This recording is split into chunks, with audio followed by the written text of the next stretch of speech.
So it started, I was a police officer in Maryland for 7 years.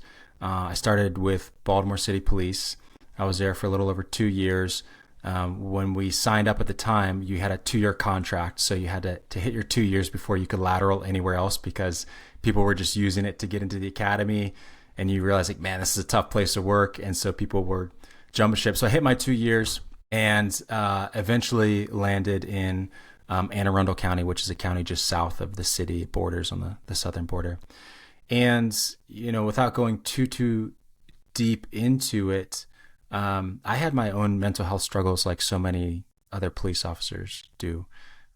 Right out of field training, when I got cut loose, I had a critical incident that shook me more than I would have expected. And, like looking back, it's something that, probably most law enforcement officers are going to experience in the course of their duty. It was nothing really that exceptional. But I started having night terrors. I was having anxiety, really kind of like common symptoms of post-traumatic stress. But I had no idea what post-traumatic stress was. I mean, we were still 2014, 2015. The pendulum hadn't quite swung on first responder mental health and really diving into it. So I really just kind of thought, I'm like a coward or something, I'm weak. Like, I just couldn't figure it out, and I could not get past these negative emotions I was experiencing.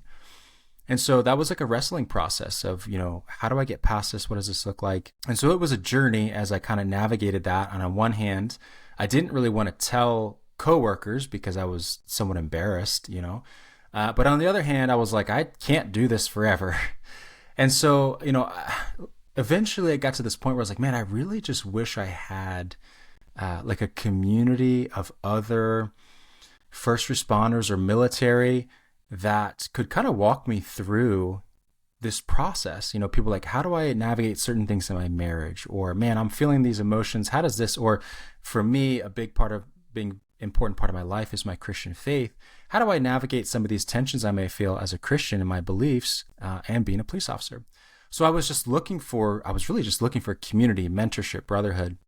And at the time, I couldn't find anything that I was looking for. And so that's how Enter the Lion got started. There was a need. I did not think I was the person to start it. Certainly did not have any of the qualification. But I felt like the Lord was saying, start this, like, trust me, it's not about you. And if you're obedient to me, then I'll make this happen. And so I was like, okay.